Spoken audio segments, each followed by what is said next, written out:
happen eventually.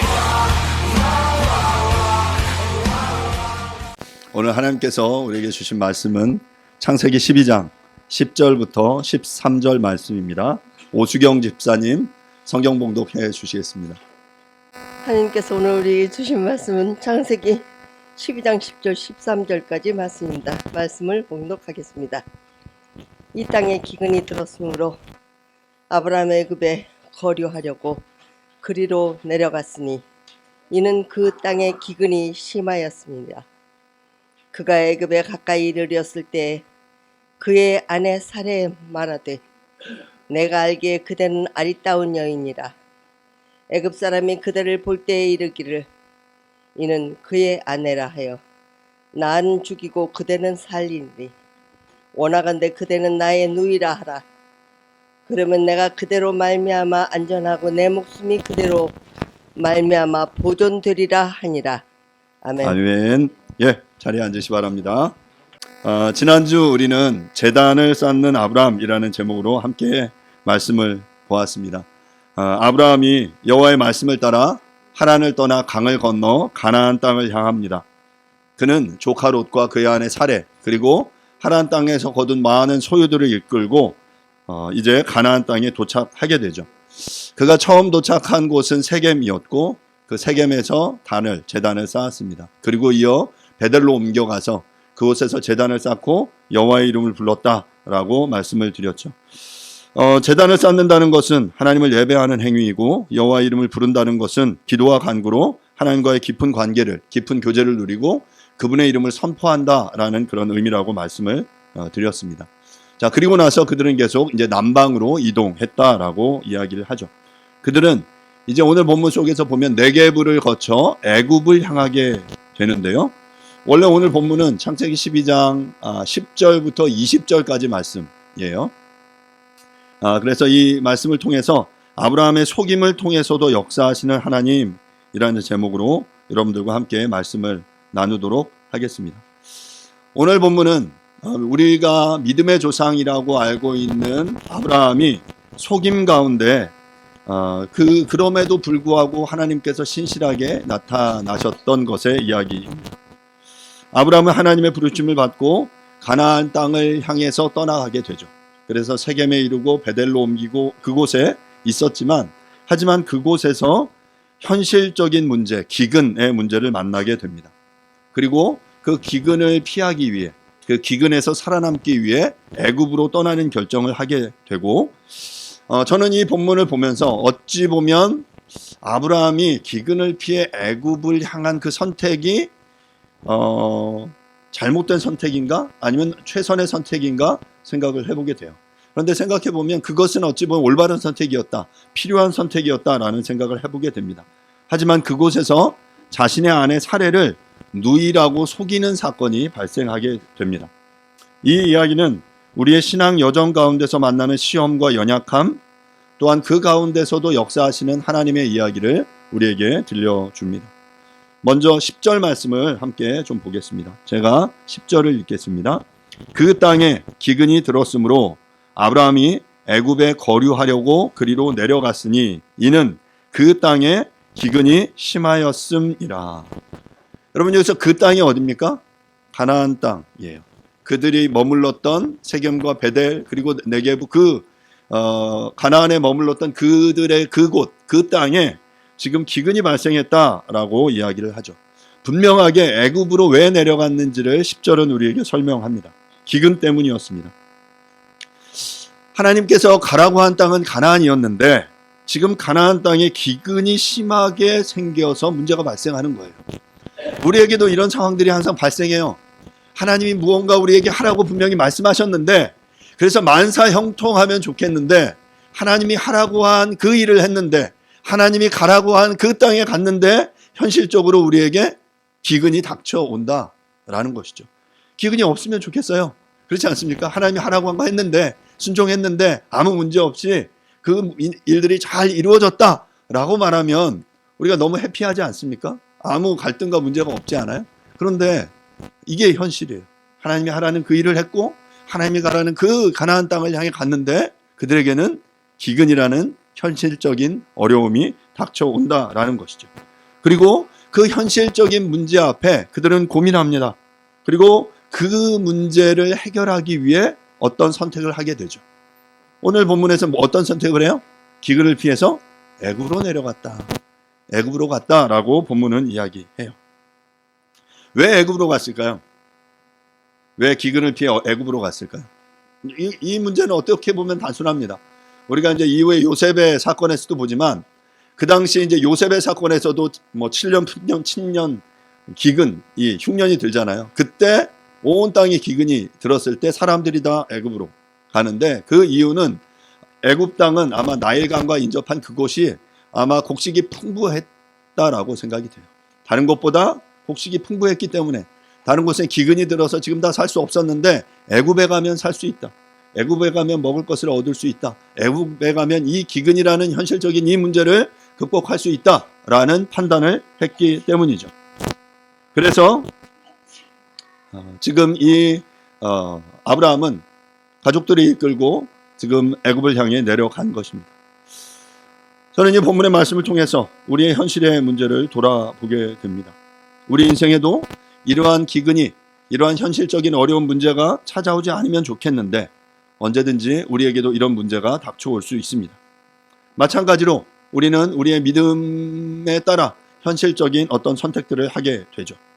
하나님의 부르심을 따라 믿음의 삶을 산다고 하지만 종종 우리에게 닥쳐오는 이런 현실적인 문제 앞에서 우리는 인간적인 선택을 하게 된다라는 것이죠.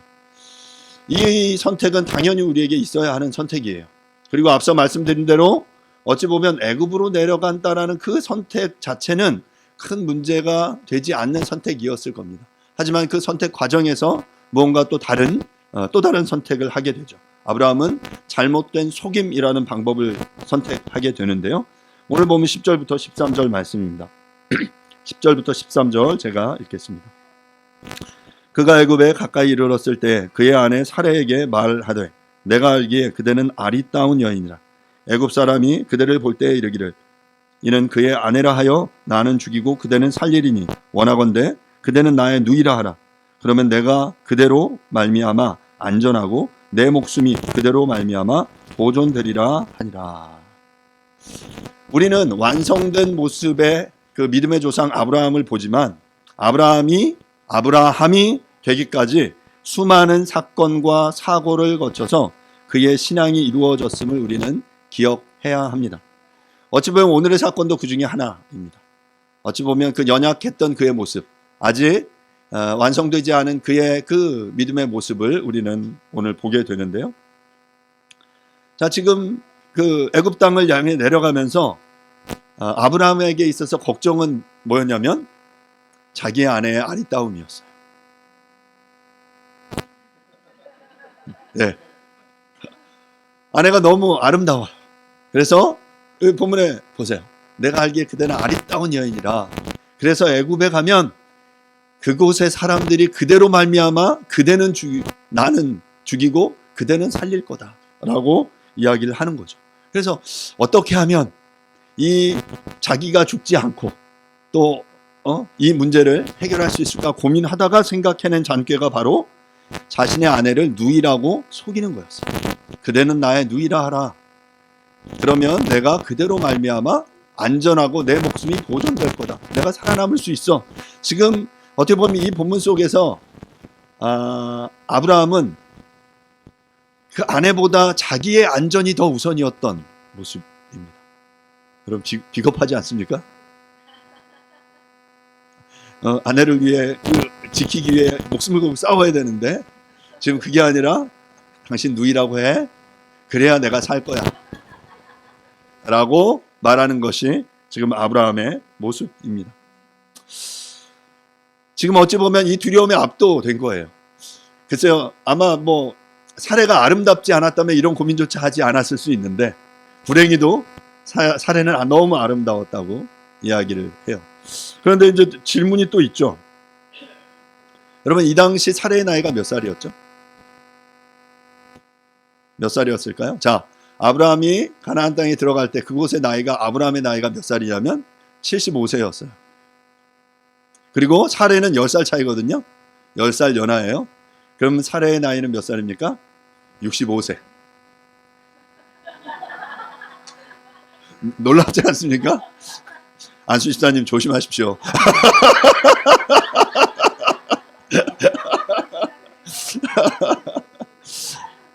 예, 지금 그러니까 지금 65세. 뭐 이게 아주 정확하지는 않지만 최소한 60대 이상은 넘은 나이예요. 그 나이에 그 여인을 보고 지금 아리따웠다라고 이야기를 하고 있는 거죠. 이 아리따움은 과연 어떤 의미였을까? 뭐 그것이 사례가 가진 어떤 나이가 들어도 그 미모를 잃지 않는 그 싱싱한 피부와 그 외모를 유지한 그 어떤 방식일 수도 있지만, 하지만 뭐 지금의 아름다움이라는 기준, 현대의 아름다움이라는 기준을 그 당대에 똑같이 적용할 수는 없다라고 생각합니다. 어찌 보면 우리의 문화는 관능성과 성적인 매력, 외모의 젊음으로 아름다움을 평가하지만, 여기서 사용된 아름다움이라는 표현은 창세기 41장 2절에 이 표현이 사용되는데요. 훌륭한 암소를 묘사하는데 아름답다라는 표현이 창세기 41장 2절에도 사용이 돼요. 따라서 우리는 사례가 젊음의 아름다움을 유지했다라고도 볼 수 있고, 그녀의 품위와 태도, 표정 등이 사람들의 이목을 끌 정도로 아주 매력적이었다라고도 생각할 수 있습니다. 그리고 또 하나는 그 당시의 수명이 지금보다는 훨씬 길었기 때문에 65세 정도면 아주 젊음이라고 여겨지는 그런 나이였다라고도 볼 수 있겠죠. 자, 어찌됐건 지금 사례가 너무 아름답기 때문에 걱정이 된 이 아브라함은 인간적인 방법을 선택하는데, 그건 속임이라는 방법이었어요. 당신 나의 아내라고 말하지 말고 뭐라고? 누이라고 해라, 시스터라고 이야기해라 라고 말하는 거예요. 자, 그런데 이 말에는 절반의 진실이 담겨 있는데, 창세기 20장 12절에도 이런 내용이 등장합니다. 창세기 20장 12절에 보면 똑같이 이제 아비멜렉 앞에서 이 똑같은 속임, 거짓말을 하는 장면인데요. 또 그는 정말로 나의 이복 누이로서 내 아내가 되었음이니라. 그러니까 사례를 소개하면서 아비멜렉에게 사례가 나의 진짜 이복 누이다라고 말하는 거예요. 여러분, 이복 누이라는 말은 뭐예요? 아빠는 같지만 엄마는 다른. 그러면 이제 데라가 그 아내가 여럿 있었고 그 중에 하나가 이제 사례를 낳았다라는 것이죠. 그러니까 성경의 이 진술이 진실인지 성경 자체에서는 대답을 제공하진 않아요. 그러니까 사례의 어머니와 아버지가 누구인지 성경은 말하지 않아요. 그러니까 실제로 이 말대로 이복 누이일 가능성도 약간 존재합니다. 하지만 또 하나는 당시의 어떤 문화적 표현으로 가족 관계를 좀 더 넓게 표현할 때 누이다라는 표현을 사용하기도 해요. 스피저라는 학자가 당시의 그 누지 문서에서 이러한 관습에 대해서 또 하나 어떤 근거를 제공하는데요. 당시 하란 지역, 그러니까 아브라함이 그 이전에 살던 하란이라는 지역의 상류층 사회에 존재했던 결혼 풍습인데요. 이 관습에 따르면 아내는 남편에 의해 그의 여동생으로 입양될 수 있었습니다. 그러니까 결혼을 하면서 아내를 자기의 여동생으로 입양하는 풍습이 그 당시에 하란 땅에 존재했다는 거죠.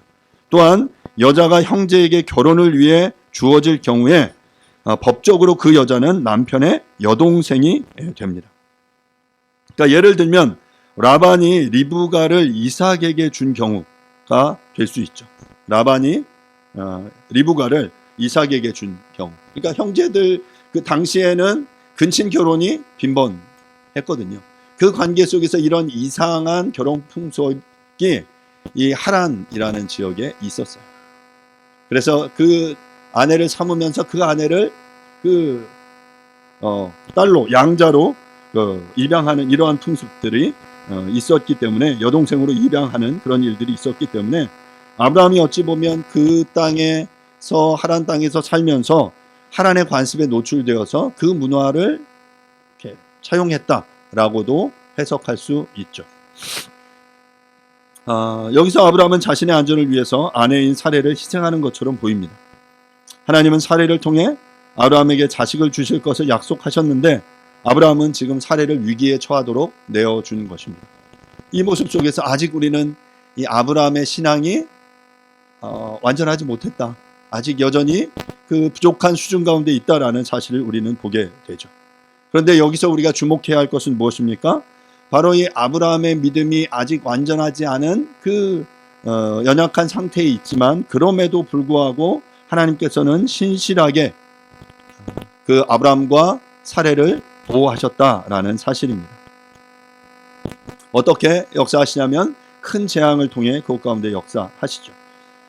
이런 아브라함의 모습이 우리의 모습입니다. 삶의 여러 가지 문제와 위기, 어려움들 속에서 우리는 믿음의 연약함으로 우리의 믿음이 완전하지 않으므로 하나님의 약속을 신뢰하지 못하고 인간적인 선택을 하고 또 인간적인 선택 속에 또 하나 우리의 속임과 우리의 그 잘못된 어떤 경험들을 수용해서 잘못된 선택들을 하는 그 상황 속에서 바로 하나님께서는 우리의 연약함에도 불구하고 신실하십니다. 아브라함의 이 속임 속에서도 하나님의 섭리는 여전히 진행되고 있는 것이죠. 이후의 상황은 이렇게 진행됩니다. 14절부터 17절입니다. 아브라함이 애굽에 이르렀을 때 애굽 사람들이 그 여인의 심히 아리따움을 보았고 바로의 고관들도 그를 보고 바로 앞에서 칭찬함으로 그 여인을 바로의 궁으로 이끌어 들인지라. 이에 바로가 그로 말미암아 아브라함을 후대함으로 아브라함이 양과 소와 노비와 암수나기와 낙타를 얻었더라. 여호와께서 아브라함의 아내 사레의 일로 바로와 그 집에 큰 재앙을 내리신지라. 여러분 놀랍지 않습니까? 아브라함이 예상한 대로 바로 그 일이 발생을 해요. 그곳에 이르렀더니 애굽 사람들이 사례를 보고 그 아름다움에 반했습니다. 놀랐어요. 그리고 그 일이 왕궁에까지도 퍼졌어요. 바로의 고관들이 모여서 막 수덕수덕 하고 있는 거예요. 야, 저기 저 왔는데 저 여인이 너무 아름다워. 그랬더니 이제 바로가 듣고 야, 너 무슨 얘기야? 그랬더니 막 얘기했겠죠. 저기에 지금 이주민이 하나 가족이 들어왔는데 그 아내가 글쎄요 너무 예뻐요 막 했더니 바로가 궁금했죠. 당장 끌고 와, 데려와 했더니 궁으로 이끌고 온 거죠. 그랬더니 봤는데 어때요? 예뻐요. 이게 문제였어요. 예뻐요. 자, 그렇게 예쁘고 끝나면 되는데 이제 바로가 어떻게 합니까? 이 예쁘니까 나의 아내로 삼아야 되겠다. 나의 후궁으로 삼아야 되겠다. 하고 물어봤더니 누이라는 거죠. 그럼 잘 됐다. 끌고 와라. 그리고 지참금을 엄청나게 줍니다. 아브라함을 후대함으로 양과 소와 노비와 암수나귀와 낙타.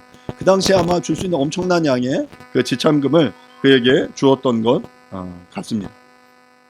그리고 이제 그 실제로 그 사례를 끌고 와서 이제 아내로 삼으려고 하는, 모르겠어요. 이제 데려와서 이제 첫날 밤을 보내려고 하는 그날이었는지도 모르겠어요. 그랬더니 17절에 어떤 일이 벌어지냐면 여호와께서 아브라함의 아내 사레의 일로 바로와 그 집에 큰 재앙을 내리셨다라고 말하고 있습니다. 여러분, 이 큰 재앙은 어떤 내용일까요? 큰 재앙은, 그러니까 이것 자체도 성경이 명확하게 얘기하지 않지만 추측해 볼 수 있어요. 한 세 가지 정도로 추측해 볼 수 있습니다. 가장 첫 번째는 육체적인 질병, 고통이었을 겁니다. 아마 갑자기 막 온 가족이 막 질병이 도는 거죠. 문제가 생기는 그런 상황일 수도 있고요. 두 번째는 여성들과 관련된 불임 혹은 생식의 문제였을 것이라고 생각됩니다. 유사한 사건이 창세기 20장에 등장하는데요. 아브라함이 같은 잘못을 아비멜렉 앞에서 반복했을 때 하나님은 그 아비멜렉의 집안에 태를 닫으셨다라고 창세기 20장 18절은 기록하고 있어요. 그러니까 그 집안에 그 여인들이 다 잉태하지 못하는 어떤 문제들이 생기게 된 거죠. 아마 뭐 이를 통해 본다면 아마 바로의 집안에도 이러한 관련된 문제들이 발생하지 않았을까라는 생각도 해볼 수 있고요.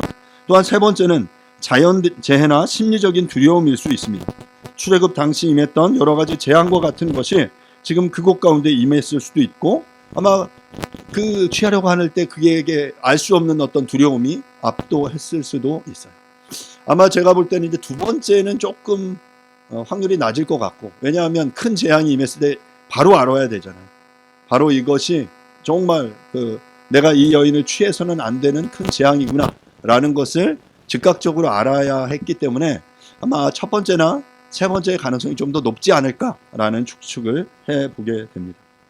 자, 그러면 우리가 이러한 재앙, 그러니까 중요한 건 어떤 건지 정확히 모르는데 분명히 큰 재앙이 임했다라는 것이고, 그 재앙을 통해 우리가 기억해야 할 것은 이 재앙의 목적이 바로와 그의 집안을 벌하기 위한 것이 아니라 아브라함과 사례를 보호하시고 하나님이 당신의 구속 계획을 완수하시기 위한 그 신적인 직접적인 개입이었다라는 사실입니다.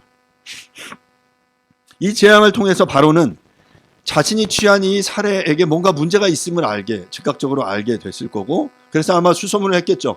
어떻게 된 거냐? 그랬더니 실은 이 사례가 나의 누이가 아니라 나의 아내입니다 라고 말한 거죠. 그리고 나서 어떻게 하게 됩니까? 이제 결국 그 사례를 돌려보냅니다. 그런데 저는 이 본문 속에서 그 한 가지 생각해 볼 건 이 과정 속에 반응하는 이제 바로의 모습이에요. 18절부터 20절인데요. 18절부터 20절 말씀을 읽겠습니다. 바로가 아브라함을 불러서 이르되 내가 어찌하여 나에게 이렇게 행하였느냐. 아마 그 사례가 이야기했을 수도 있어요. 큰 재앙이 일어나 하자. 야, 어떻게 된 거야? 라고 사례에게 물었던 실은 제가 아브라함의 아내입니다. 이렇게 대답했겠죠. 그랬더니 이제 아브라함을 불러서 18절에 이야기하는 거예요. 네가 어찌하여 나에게 이렇게 행하였느냐? 내가 어찌하여 그를 내 아내라고 내게 말하지 아니하였느냐? 내가 어찌 그를 누이라 하여 내가 그를 데려다가 아내를 삼게 하였느냐? 내 아내가 여기 있으니 이제 데려가라 하고 바로가 그 사람들에게 그의 일을 명하매 그들이 그와 함께 그의 아내와 그의 모든 소유를 보내었더라. 놀라운 것은 저는 바로의 반응이에요. 여러분, 당시 애굽의 파라오, 애굽의 황제는 무소불위의 권력을 가지지 않았습니까? 본문에서도 마음만 먹으면 아무 여자나 데려다가 자기 아내로 취할 수 있었어요. 엄청난 재물을 주고 취할 수 있었어요. 그리고 만약에 지금 자기를 속인 것을 알았으면 벌을 내려서 이 나를 이렇게 속여? 하고 아마 능지처참을 했을 수도 있는데, 이 상황 속에서 자신을 속은 아브라함에게 분노하여 큰 벌을 내린 것이 아니라 아브라함을 불러 조용히 꾸짖고 아내를 데려갈 것을 명합니다. 그리고 또 여기서 우리가 간과하지 말아야 할 하나의 사실은 그가 내렸던 그 하사했던 지참금을 하나도 돌려받지 않아요. 그 모든 것들을 다 가지고 돌아가도록 해요. 그의 아브라함의 속임이 도리어 아브라함의 재산의 증식의 수단이 되는 놀라운 아이러니가 발생하게 되죠. 당시의 권력이라면 자신이 원하는 것을 얻기 위해 방해되는 모든 이들을 죽일 수 있었어요. 우리가 열왕기상 21장의 나봇의 포도원의 이야기를 잘 알죠. 아합과 이세벨이 자신이 원하는 포도원을 얻기 위해 그 나봇을 거짓 그 증언들을 통해 죽여버리고 그 포도원을 취한 이야기를 합니다. 바로는 능히 그럴 수 있었지만 바로는 그를 죽이지 않고 조용히 떠나가게 하죠. 왜 그랬을까요? 단지 바로가 선한 왕이기 때문에, 도덕적인 왕이기 때문에, 물론 그랬을 수도 있지만 저는 이 이면에 하나님께서 그 가운데 역사하셔서 아마도 정확히 알 수 없지만 바로는 이 아브라함의 배후에 어떤 힘이 작용하고 있다라는 사실을 깨달았을 거예요. 그는 비록 이방의 권력자였지만 이해할 수 없는 방식으로 이 하나님이 어떤 절대자가 이 아브라함의 배후에 계시고, 그래서 자신들에게 이런 큰 재앙을 내리고 그를 해하지 못하고 계시게 하고 계시다라는 사실을 그는 본능적으로 깨달았을지도 모릅니다. 그래서 아브라함에게 그 아내를 데려가고 그의 모든 소유와 함께 떠나라 라고 명하죠. 그리고 20절에 보면 사람들에게 그의 일을 명해요. 그러니까 모든 사람에게 알게 하는 거죠. 야, 너희들 그들에게 손대지 마. 그리고 그들 잘 안전하게 떠나게 해 라고 명령한 것입니다. 저는 오늘의 본문 속에서 우리가 배워야 할 몇 가지가 있다라고 생각합니다. 첫 번째는 하나님을 신뢰하라는 것이고, 두 번째는 우리의 실수, 속임, 우리의 연약함 이후에도 그 하나님을, 그 은혜를 의지하라는 것입니다. 가나안 땅에 도착했던 아브라함에게 기근이 임한 것처럼 우리의 삶 속에도 기근과 같은 실제적인 어려움이 언제든지 찾아올 수 있습니다. 그러한 상황 속에서 우리는 하나님의 약속을 믿고 의지해야 합니다. 이 과정 속에서 인간적인 방책은 일시적인 해결책일 뿐 진정한 구원은 오직 하나님께 있음을 우리는 깨달아야 합니다. 또한 우리는 아브라함처럼 우리의 연약함으로 인해서 언제든지 실수할 수 있습니다.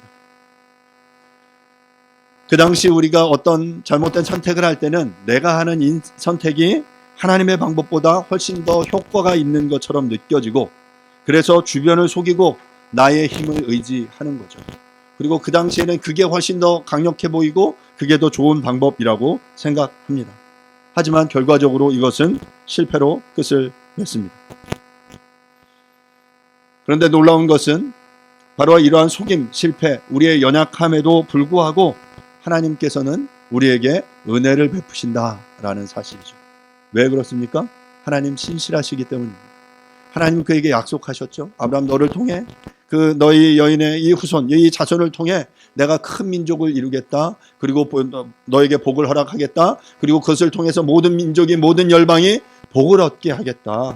너로 하여금 복의 근원이 되게 하겠다 라고 약속하신 그 약속을 하나님 이루셔야 하기 때문에 지금 그 실패와 연약함에도 불구하고 그의 삶을 이끄시고 그의 삶을 그 구속의 계획 가운데로 다시금 돌이키고 계시는 것입니다. 사랑하는 여러분, 하나님께서 우리의 삶 가운데 그렇게 역사하십니다. 하나님 신실하셔서 우리를 부르시고, 우리는 그 하나님에게 구원의 여정 속에 우리의 믿음이 완전하지 않기 때문에 지금 오늘 본문의 아브라함처럼 우리는 언제든지 실수할 수 있습니다. 하지만 그 실수 가운데도 하나님께서는 신실하시고 우리의 삶을 이끄시고 그 연약함 가운데도 우리를 돌이킬 수 있다라는 사실을 우리 모두 기억할 수 있기를 간절히 바랍니다. 말씀을 마무리하겠습니다. 오늘 본문은 아브라함의 속임을 통해서도 하나님께서는 당신의 구원의 계획을 이루시고 성취하신다라는 것을 우리에게 보여줍니다. 뿐만 아니라 우리 하나님께서는 우리의 연약함과 실패 속에서도 신실하게 역사하신다라는 사실을 우리는 마땅히 기억해야 합니다. 아브라함의 모습 속에서 우리를 발견합니다. 아브라함의 실수는 우리의 모습을 비춥니다. 우리의 삶 가운데 닥쳐오는 현실적인 이 기근 앞에서 우리는 때로 잘못된 선택을 합니다. 하나님의 일을 하나님의 그 부르심 속에 한다라고 하지만 그 여정 속에서도 어김없이 우리에게는 기근이 찾아오죠. 그리고 그 기근을 해결하기 위해 인간적인 모든 방법들을 우리는 동원합니다. 그 방법이 하나님께 합한 방법일 때도 있지만 때로는 그것이 우리의 잘못된 경험, 잘못된 선택이 되는 경우들도 있습니다.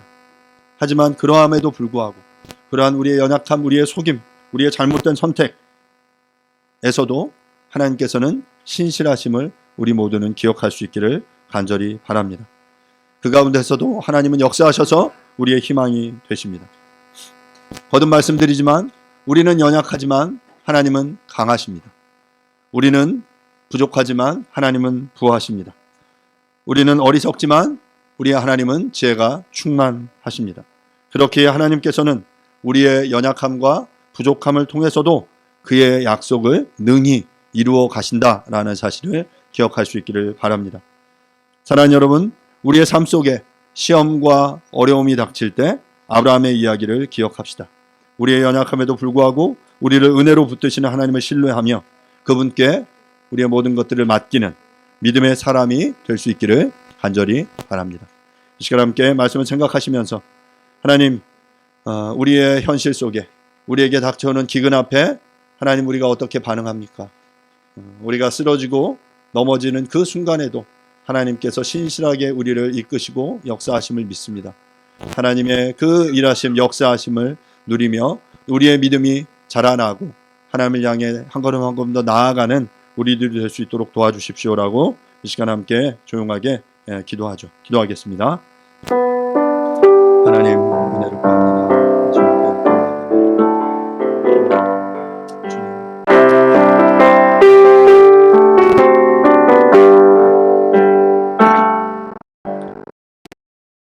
하나님 은혜를 감사드립니다. 이 시간 아브라함의 이 모습을 통해 우리의 모습을 발견합니다.